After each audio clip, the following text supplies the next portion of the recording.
We need to teach the next generation children from day one that they are responsible for their lives. Mankind's greatest gift, also its greatest curse, is that we have free choice.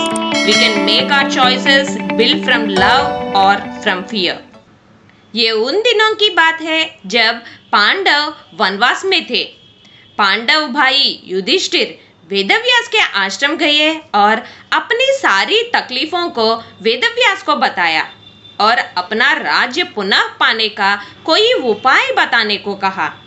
तब वेदव्यास ने कौरवों के पास द्रोणाचार्य, कृपाचार्य, भीष्म जैसे महारथी काफी होने के कारण पांडवों को अपना राज्य पुनः प्राप्त होने के लिए उनके पास महारथी कम होने से कुछ दिव्य अस्त्र प्राप्त करने का उपाय दिए। वेदव्यास ने ये भी कहा कि सभी पांडव भाइयों में सिर्फ अर्जुन ही एक ऐसे है जो देवताओं को प्रसन्न कर दिव्य अस्त्र प्राप्त कर सकते हैं। वेदव्यास के द्वारा बताई राह पर चलते हुए अर्जुन तपस्या के लिए चल दिए। अर्जुन एक शांत वातावरण में बैठकर शिवजी की तपस्या करने लगे। शिवजी अर्जुन की परीक्षा लेने के लिए भील का वेश धारण कर वहां पहुंचे।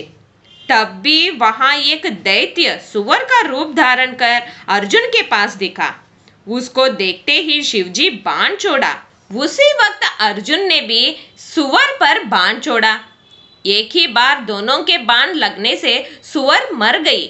सुअर मरने पर शिवजी और अर्जुन में बहस छिड़ गई कि किसने सुअर को मारा। दोनों के बीच विवाद बढ़ता गया और दोनों युद्ध करने लगे। आखिर में अर्जुन हार कर मूर्छित हो गया।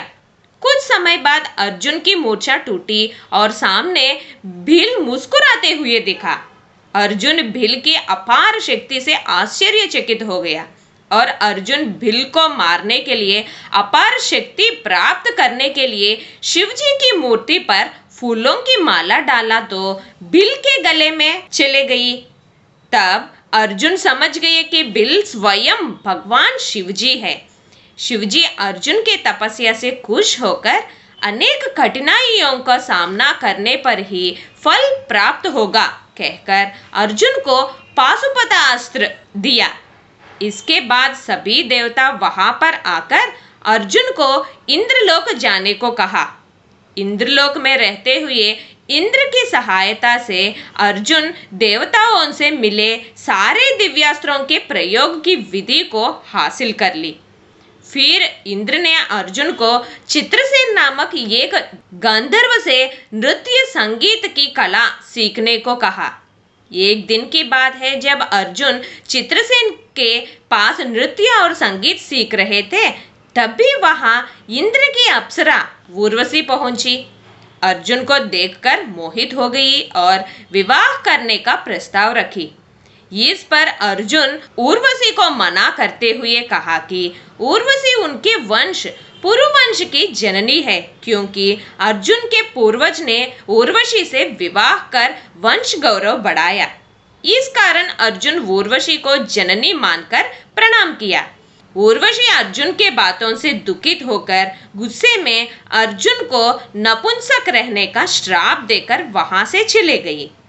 जब इंद्र को अर्जुन के नपुंसक होने का श्राप का पता चला तो उन्होंने अर्जुन के योग्य व्यवहार से खुश होकर उर्वशी के श्राप भी भगवान की इच्छा थी कहते हुए ये श्राप अर्जुन को अपने अज्ञातवास के दिनों में काम देगा और अज्ञातवास पूरा होने के बाद दोबारा पुरुषत्व प्राप्त होगा कहकर आशीर्वाद देकर अर्जुन को विदा कर लिए।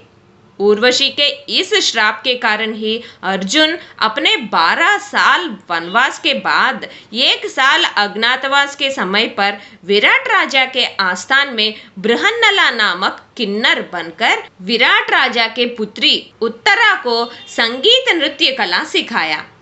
अज्ञातवास के बाद अर्जुन को फिर पुरुषत्व प्राप्त हुआ और अर्जुन के पुत्र अभिमन्यु से उत्तरा का विवाह हुआ।